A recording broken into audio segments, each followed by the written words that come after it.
फिर से वही पॉइंट रिपीट करना पड़ेगा मुझे कि मार्केट का ओवरऑल स्ट्रक्चर जो है, वो एक और हाई का है, वो खत्म नहीं हुआ है।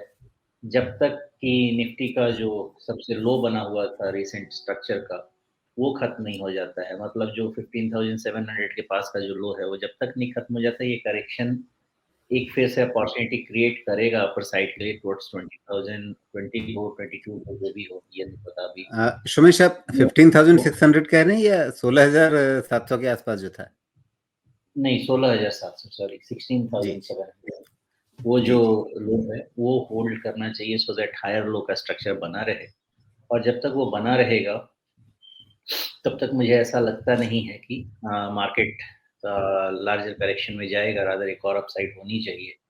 Plus anything closer to 16,000, sorry, anything closer to 17,000, market के वैल्यूएशन भी कंफर्टेबल होते जा रहे हैं, होते जाते हैं। तो मुझे बहुत ज़्यादा दिक्कत मार्केट से अभी नहीं लग रही है, लेकिन ये जो अदानी का शेयर्स का फॉल था, उसके कारण जो चॉपीनेस आई थी, प्लस वीकली एक्सपायरी भी आई, सब कुछ, फिर वीकेंड आया।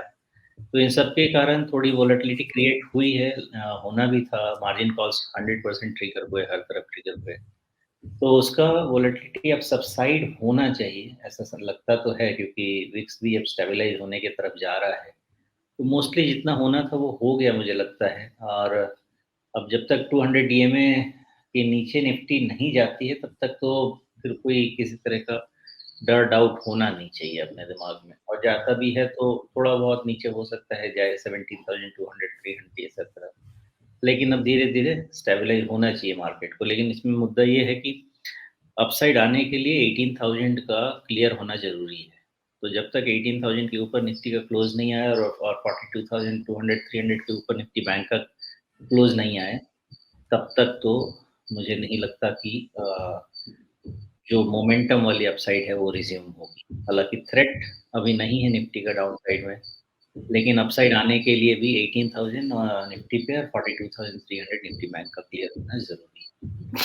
यही देख के समझ में आता है। जी। तो यहाँ पर सुमेश, आपकी नज़र में ऊपर जैसे आपने जिक्र किया 18,000 का, तो 18,000 तो अब यहाँ से बहुत दूर है नहीं। 17,854 बंद का हमारे पास अभी क्लोजिंग लेवल दिख रहा है। तो 18,000 तो बहुत पास में है। 18,000 ज़्यादा बेहतर पैमाना होगा या उसके ऊपर, जहाँ पर आपका 50 डे मूविंग एवरेज है और एक आपका स्विंग हाई भी दिख रहा है, मोटे तौर पे 18,200। पहले भी हम लोग इस पर ध्यान रखते थे। क्या वो ज़्यादा सटीक या ज़्यादा बड़ा लेवल होगा जिसके बाद हम ज़्यादा आश्वस्त हो पाएंगे? नहीं, पहला पहला तो इंडिकेशन ये चाहिए कि ये डाउनसाइड अरेस्ट होना चाहिए। तो डाउनसाइड अरेस्ट होने के लिए 18,000 के ऊपर क्लोज होना चाहिए।